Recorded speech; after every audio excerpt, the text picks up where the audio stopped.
Welcome to SOS for Your Life, Emergency Wisdom for Everyday Life. I'm your host, Susie St. Angelo. Thank you for tuning in. Today is a solo mini episode called From Heartbreak to Healing, Navigating Loss and Starting Over. This podcast is for you if you know you want to change something. Maybe it's your career, your health, or another aspect of your life. You might wonder if this is the right age or stage in life to make a change, and you don't know how to start. Or are you a person who is afraid to take that first step caught in analysis paralysis? I see and I understand. I used to feel the same way. Just a reminder, you can find this podcast on Spotify, YouTube, iHeart, Apple, and Amazon Podcasts. Be sure to like, share, and subscribe. Now let's get into today's episode and today's question. As you healed, what helped you along the way? It's a great question. I sat down and talked to a friend of mine who's currently grieving the loss of her husband for her thoughts on the grieving process, as well as sharing my experience with healing now that I'm on the other side of it. Loss comes in many forms, whether you're experiencing a broken heart, the end of a marriage, the end of a career, or something else. It takes time to heal. It's a process I know only too well. The longer the relationship and the career, for example, the longer it took to heal. That's not a rule, but it was for me. My friend initially disagreed with my classifying an end of a career as a death, but I said it was a long-term and rewarding one. It can certainly feel like a death. Doing the inner work and giving ourselves grace can be part of the healing process. Be okay with not being perfect. Be honest with yourself. Acknowledge the feelings that come up and grieve the loss. My friend believes that writing in a journal is good for her. She doesn't look back at what she writes, she releases it. She calls her journal her quote-unquote silent friend. Other creative outlets such as playing or creating music and painting might be just what the doctor ordered. Ultimately, we must trust the process and know at the other end there's a better whole person. Don't think it's linear. It might be 2 steps forward and 1 step back. It can look like the stock market on a crazy day of news. Don't get discouraged. Keep going, and you'll get there in time.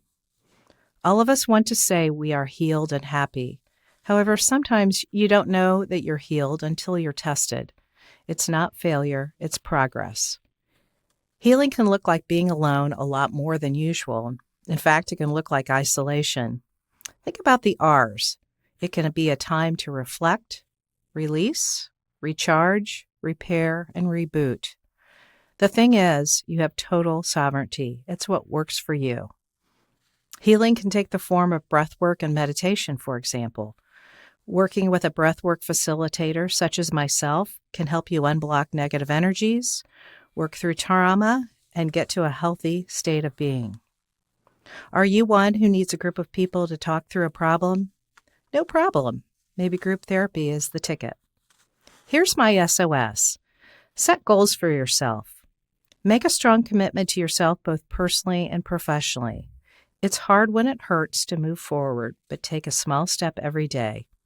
As my friend says, this time in your life is a reconstruction of who you want to become and what you want to achieve. When you analyze yourself, you filter out what's good for you and what's not. What you put out there in the world is what you get back in return. And don't forget about self-care and self-talk. How you treat yourself and how you talk to yourself can greatly affect your health and healing. Saying good job when you do something hard. Give yourself a pep talk. My friend says that at night she lists 3 positive things in her life before she goes to bed. Give yourself peace when you lay your head down to sleep. Do you know someone who is going through the healing process? If so, be an active listener. Ask open-ended questions such as, what's been helping you cope? How can I help? Offer support. Respect their pace of healing.